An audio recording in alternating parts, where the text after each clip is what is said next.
Nesta sessão, vamos olhar para o processo de sequenciação que pode ser realizado no Scheme.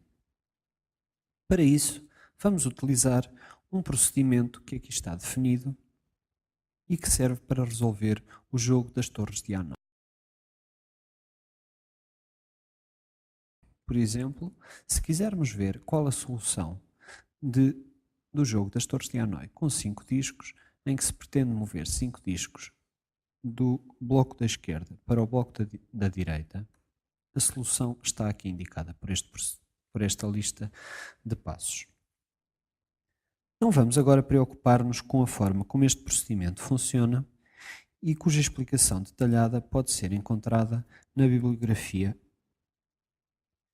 Vamos apenas reparar no procedimento MOVA, que é constituído por uma única expressão condicional.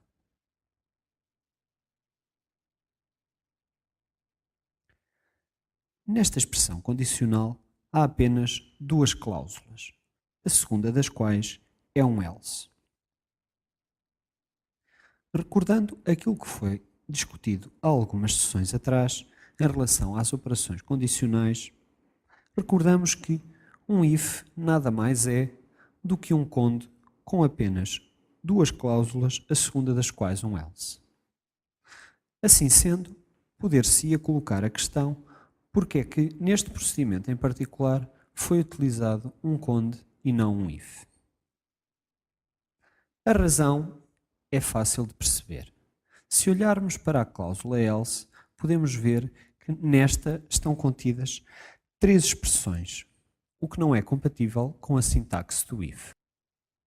Na sintaxe do if, nós podemos apenas incluir uma expressão para o caso em que a condição é verdadeira e uma expressão para o caso em que a condição é falsa. A operação de sequenciação permite especificar uma dada sequência de formas que devem ser avaliadas pela ordem que aparecem e que, do ponto de vista do interpretador, são tratadas como se fossem uma única expressão. A operação de sequenciação é implementada com recurso à palavra-chave begin, cuja sintaxe se indica a seguir.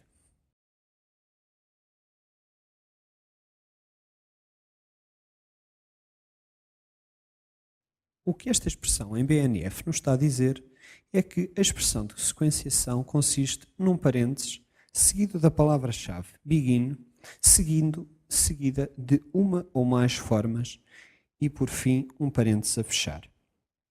O interpretador, ao olhar para uma expressão deste tipo, vai avaliar sucessivamente cada uma das formas que aparecem e devolver o resultado da última, como se exemplifica a seguir.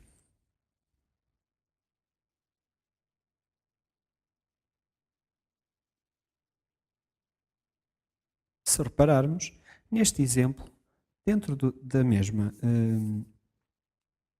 expressão begin, foram incluídas 3 formas, cada uma das quais realiza uma operação diferente. O interpretador avalia cada uma destas sequencialmente e apenas devolve o resultado da última, tratando este conjunto de expressões como se fossem uma única expressão. Vamos então ver como é que isto poderia ser utilizado para definir o procedimento MOVA de uma forma diferente. Neste caso, em vez de uma expressão cond, poderíamos então utilizar uma expressão if com a mesma condição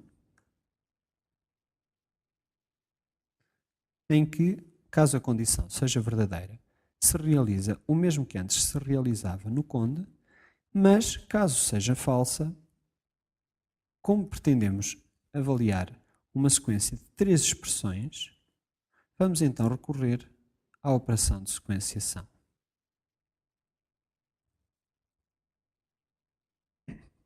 Como podemos ver, o procedimento MOVA pode ser utilizado agora exatamente da mesma maneira que a versão anterior, só que, graças à operação de sequenciação, podemos agora ter mais do que uma expressão numa das cláusulas do if.